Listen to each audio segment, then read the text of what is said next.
Next, Mr. Chameleon, the man of many faces.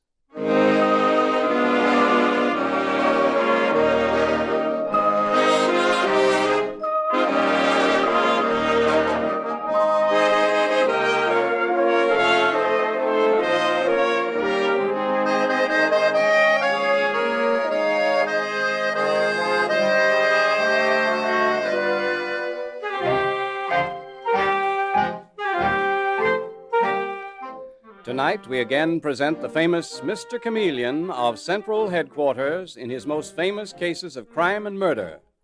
Brought to you by the makers of genuine Bayer aspirin. Now let me tell you who Mr. Chameleon is. A college man, he tried from childhood to live up to the name he bore, Chameleon, by taking on the color of whatever situation in which he found himself, appearing in endless guises, finally entering the police force, where he became known as Chameleon, the man of many faces, the underworld's most dreaded man. The listener invariably knows who Mr. Chameleon is, no matter which disguise he assumes. But the criminal he's tracking down seldom does. Tonight we give you Mr. Chameleon in The Case of Murder and the Sleeping Men.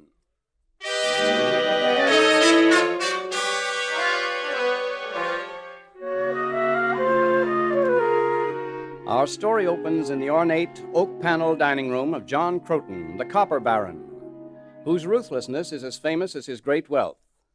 And that quality of ruthlessness is apparent now as he sits regarding the two men who face him across the dinner table, smiling at them over the top of his brandy glass.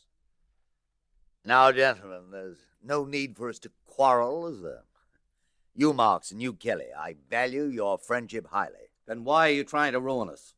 Croton, you promised us if we bought that copper mine independently, you'd take it off our hands. You're leaving us stuck with a valueless piece of property. Exactly. I've decided it's valueless, too. I didn't think so at the time that I gave you my promise, Mark. But a promise is a promise. You amaze me, Kelly. No promise is worth anything unless it's in writing. And please, let's keep our voices down. I've had enough of hysterics. It's bad enough having Larkin walk out on this dinner party telling me that someday someone was going to kill me. But, Croton, I dislike having the servants overhear such talk. Which reminds me. Agnes. Oh, Agnes. Yes, Mr. Croton. Agnes, we shan't need anything more for the present. We'll be sitting here at the table for some time, so leave everything till later. Yes, sir. Fine woman. Been with me for nearly 10 years. I'd hate to have her get a wrong impression of me from you, gentlemen.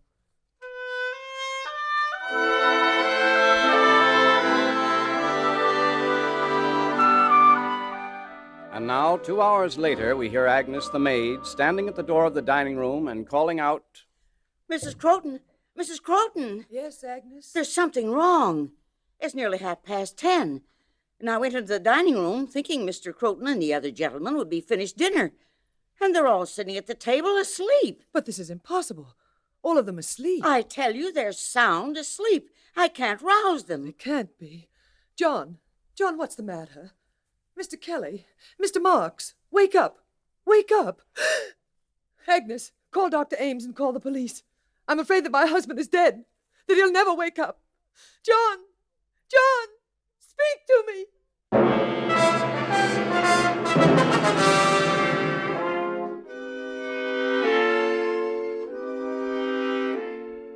And a little later, the famous detective, Mr. Chameleon, from Central Headquarters, the man of many faces, the underworld's most dreaded man, stands in the doorway of the richly gloomy dining room. He stares at the grotesque scene before him, and he says to Detective Sergeant Dave Arnold, "Look at that, will you, Dave? 3 men at a table. 2 of them asleep and 1 dead. I've never seen anything like it, Mr. Chameleon. Well, let's take a look at these brandy glasses. It's a 4th place, I notice, which isn't occupied. This is old Weirdy, all right. Well, Dave, John Croton, the host at this astounding dinner party, unquestionably has been murdered. The other 2 men will wake up. What? They'll wake up? Very shortly now. Doctor says their respiration is becoming more normal all the time. What was it, Mr. Chameleon? Why did all 3 men go to sleep at the dinner table? Well, they were given some sort of a sleeping potion. It was fatal in Croton's case, but not with the 2 others. Possibly because Croton was given a larger dose. Oh, what a method of murder. Let's examine these brandy glasses, Dave. Careful. Don't get any fingerprints on them. This one's Mr. Croton's. Definitely smells odd. Yes, Mr. Kelly's, too. Mr. Marks, same thing. This one, which presumably belonged to the missing guest. This one, I'm sure, contains nothing but brandy. Dave? Yes, Mr. Chameleon. I want the contents of these glasses analyzed immediately. Meanwhile, I shall sit here and wait for our heavy sleepers to awaken.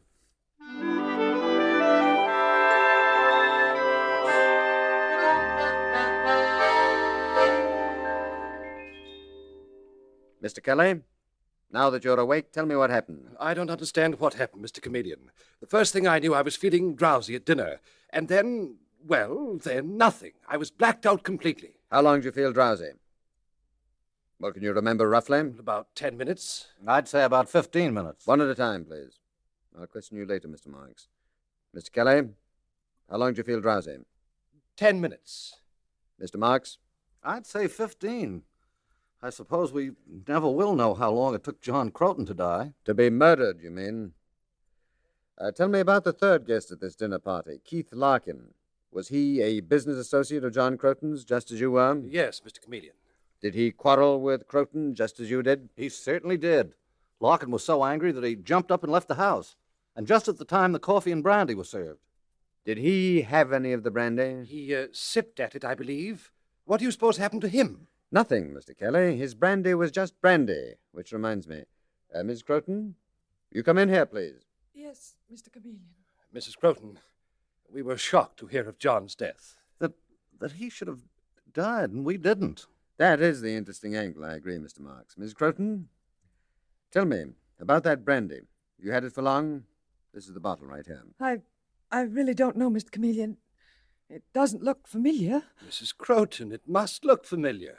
Well, I mean, didn't Keith Larkin bring that bottle of brandy tonight?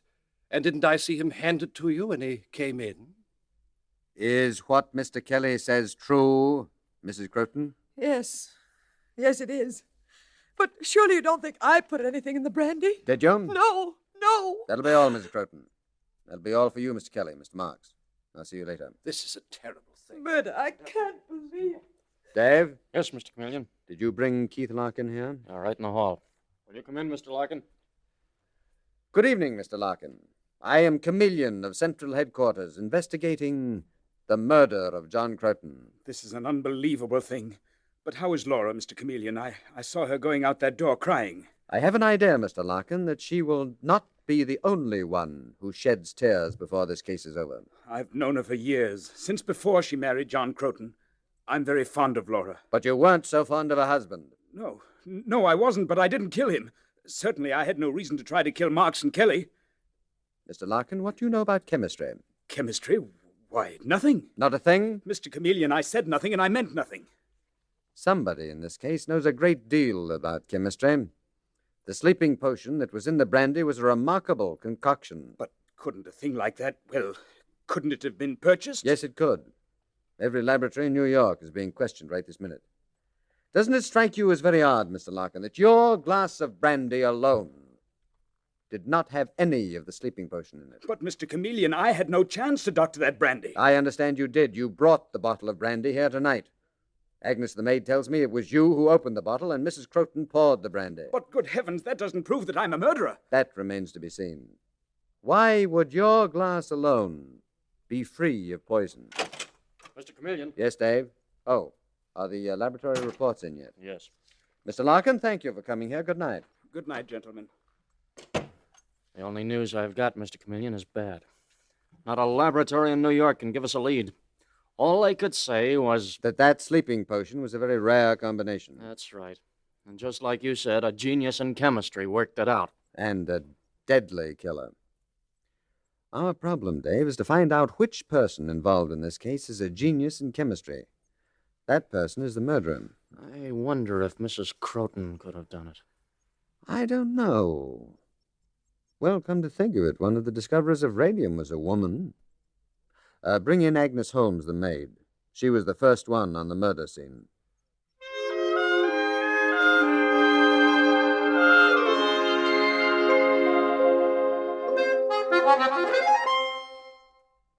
Agnes, you're holding something back. You're not telling me all you know, and you are going to. Mr. Chameleon, I've told you over and over, I don't know anything about chemistry.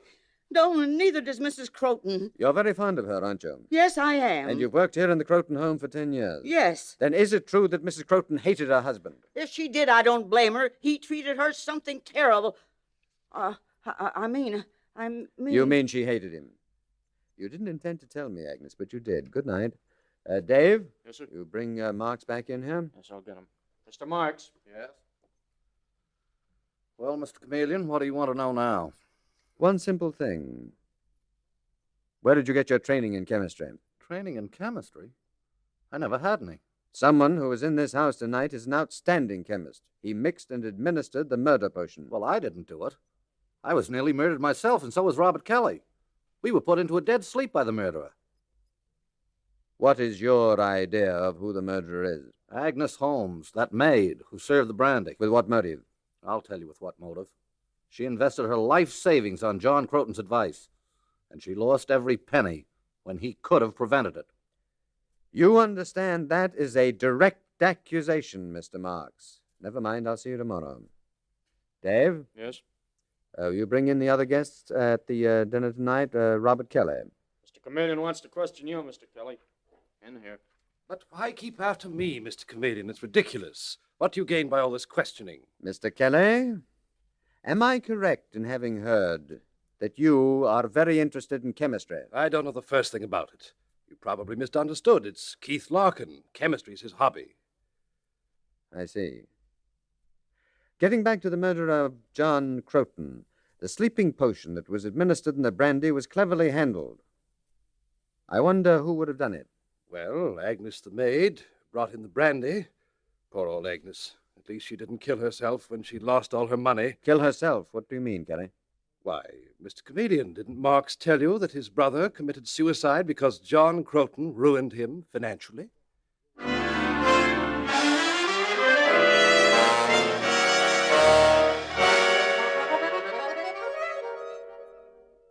So you don't know anything about chemistry, Mrs. Croton? Mr. Chameleon, I've told you over and over, I know nothing about it. Neither does Keith Larkin. I was told that Keith Larkin's hobby is chemistry. Queer that you didn't know it. All I know is you've been hounding him, and it just isn't right, Mr. Chameleon. Suppose he's guilty of murdering your husband. Keith couldn't be. He's a wonderful man. And you love him. I want to be sure of that, too, and I'm afraid you've given me the answer, Mrs. Croton.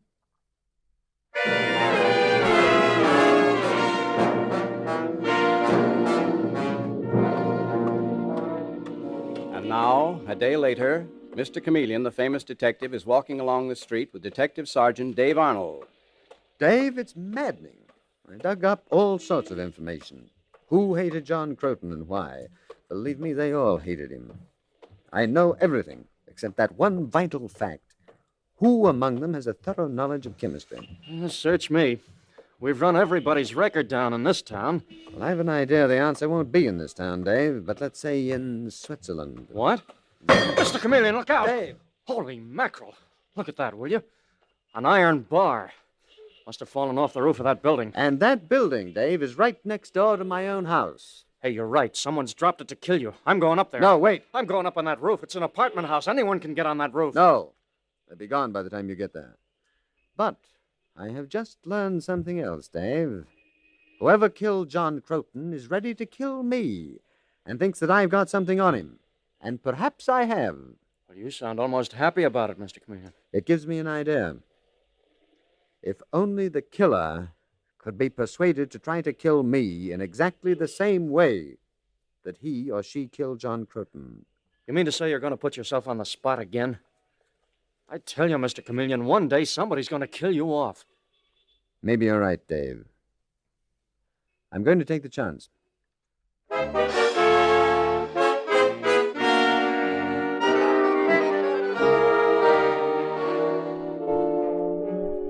Mr. Chameleon and the case of murder and the sleeping men continues in just a moment.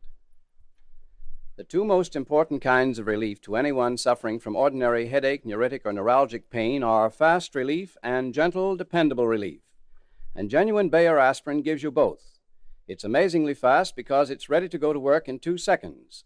and it's completely dependable because its single active ingredient is so gentle to the system, mothers give it even to small children on their doctor's advice. Add this to Bayer aspirin's record of use by millions of normal people without ill effect, a record no other pain reliever can match, and it's easy to see why Bayer aspirin is one thing you can take with utmost confidence. So don't experiment with drugs that have not stood the test of time. For fast relief and for the dependable relief that's important to your health, do as millions do, use Bayer aspirin. When you buy, ask for it by its full name, Bayer aspirin, not just for aspirin alone. Get the 100-tablet bottle, and you get Bayer aspirin tablets for less than a penny apiece.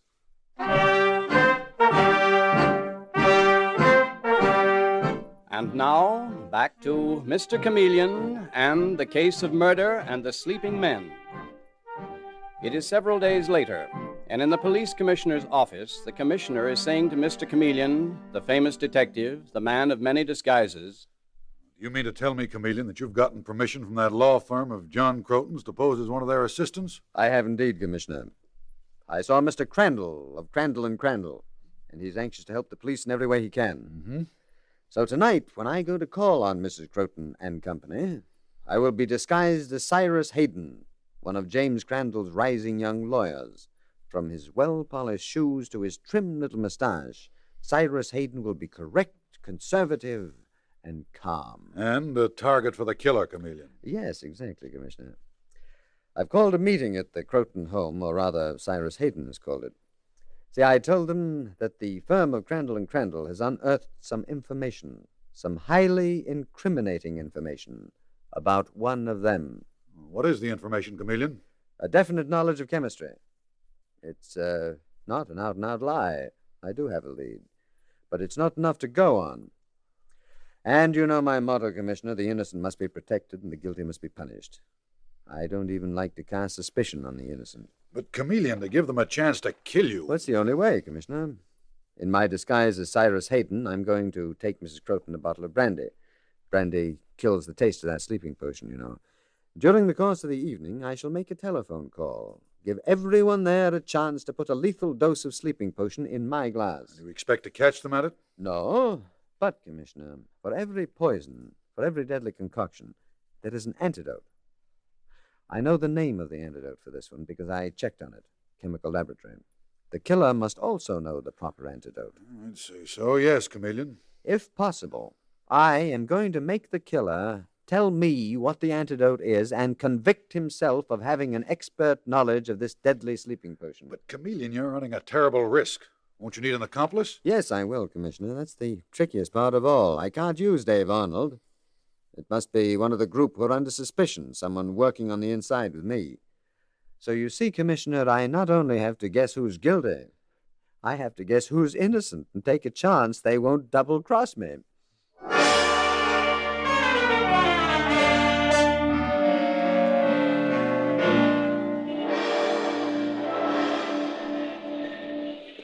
Here I am, Dave, in my disguise as Cyrus Hayden, ready to go in the Croton house. The disguise is terrific, Mr. Chameleon, but I wish you'd let me go in with you.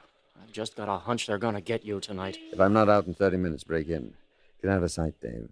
I'm going in. That is, Cyrus Hayden is going in. To be killed by a sleeping potion or to come out with a murderer.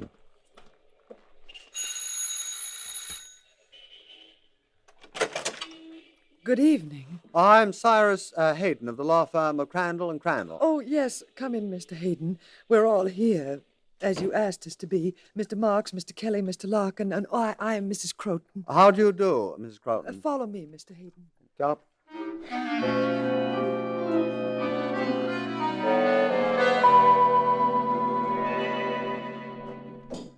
Well, Mr. Hayden, now that you've got us here in the Croton home, it seems to me you might tell us what the excitement is all about. No excitement, Mr. Larkin. No excitement at all. It's just that in the course of investigating Mr. Croton's business affairs, the law firm of Crandall and Crandall, with which I am associated, has unearthed some startling information. About whom? I'm not ready to say yet, Mr. Kelly. Not until all the facts have been verified. It has something to do with Switzerland. Switzerland? Yes, Mrs. Croton, Switzerland. Which reminds me, how do you like this brandy I brought you? It's delicious. I think so. Very mild, too. Would you like another glass, Mr. Hayden? I think that's a splendid idea. Gentlemen? Yes, thank you. Very much. Agnes. Oh, Agnes. Yes, Mrs. Croton. Will you please bring all of us another glass of brandy? You can remember whose glass belongs to whom. Oh, yes, madam. I'll keep them all separate. And meanwhile, I'll make a phone call, if you'll excuse me for a moment. But Hayden, what about that startling information you had for us? Are you deliberately trying to keep us in suspense? Don't be ridiculous. I have to call Mr. James Crandall. And since what I have to tell you will take quite a while, I suggest that we all of us stretch our legs a little.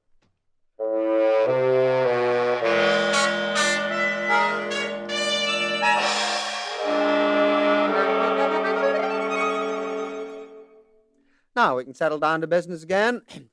That brandy really is delicious, isn't it? Oh, forget about the brandy, will you, Hayden? That's a little bit difficult, isn't it, Larkin, since we were all drinking brandy before John Croton's death. So we were, Kelly. That's strange. What is strange about it, Mr. Marks?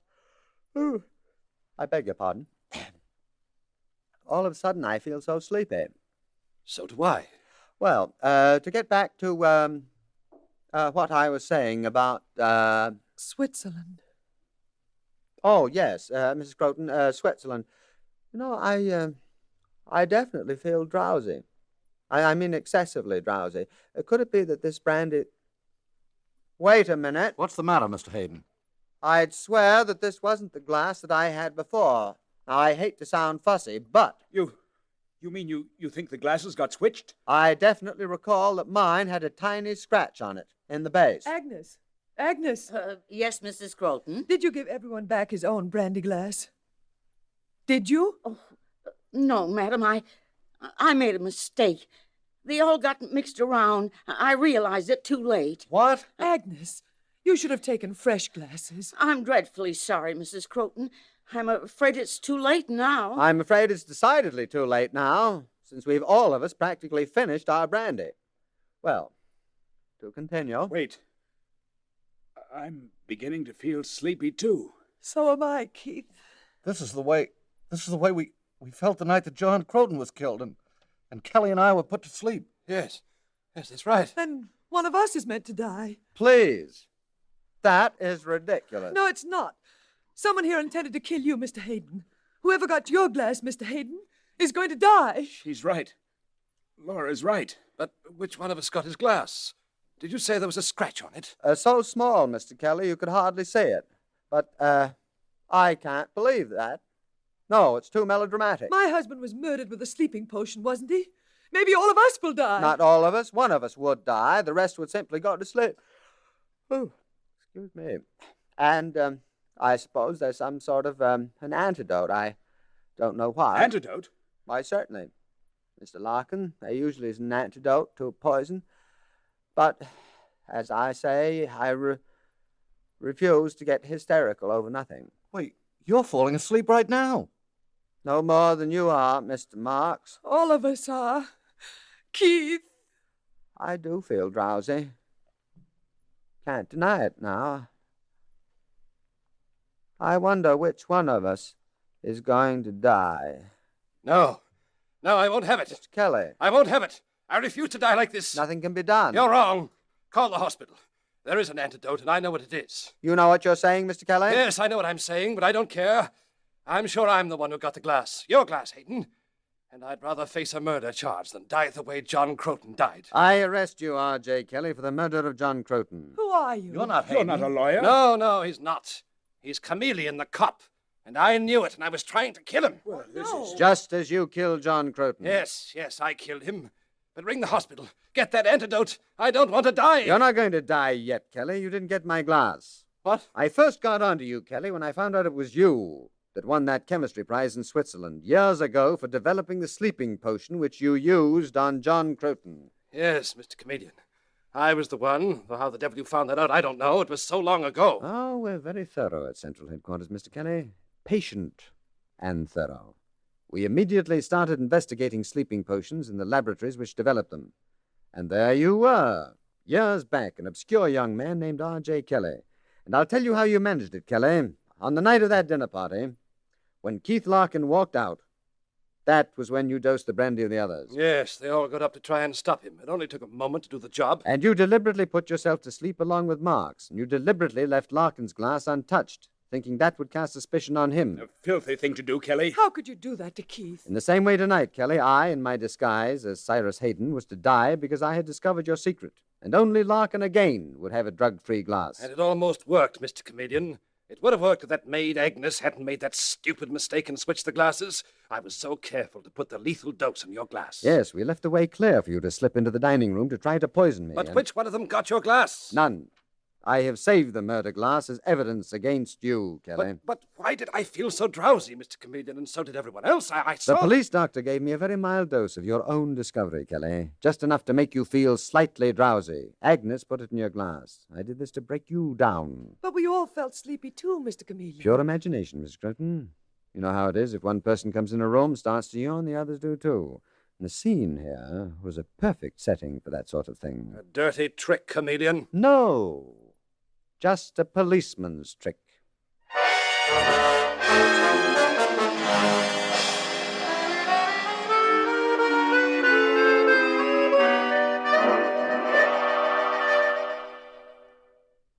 You know, Agnes, it was amazing. Even I, just for a moment there, was almost sure that I was falling asleep.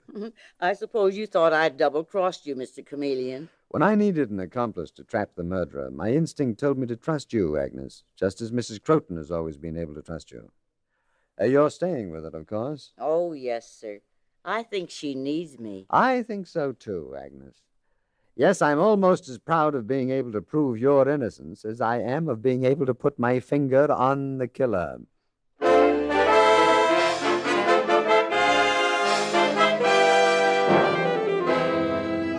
And with these words, Mr. Chameleon concludes tonight's murder case.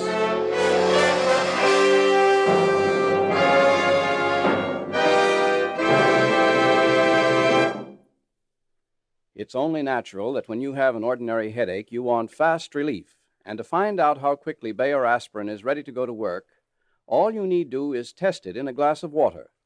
What happens to Bayer aspirin in the glass also happens in your stomach, and the speed with which it disintegrates indicates the speed with which it's ready to go to work. When you make this test, you'll see that Bayer aspirin starts disintegrating almost instantly, is actually ready to go to work in 2 seconds. Hence, it provides remarkably fast relief. So when you need something to relieve pain, be sure of how quickly it will act. Be sure with Bayer aspirin. When you buy, ask for Bayer aspirin, not just for aspirin alone. Get the 100-tablet bottle, and you get Bayer aspirin tablets for less than a penny apiece.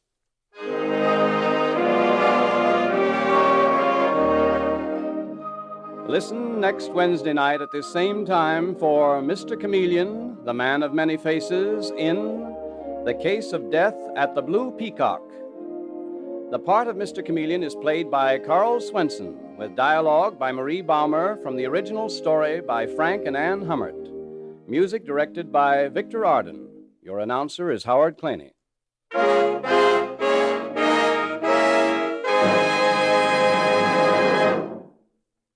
Attention, everyone. All this week, your druggist is featuring a special combination offer of a large-sized tube of new Lion's toothpaste and a superb quality Tech toothbrush.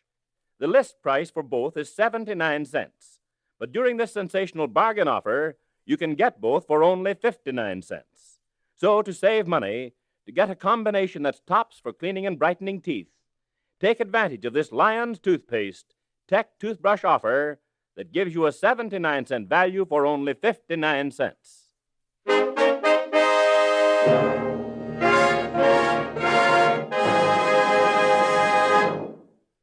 Listen for Mr. Chameleon in The Case of Death at the Blue Peacock next Wednesday night at this time. This is CBS, the Columbia Broadcasting System.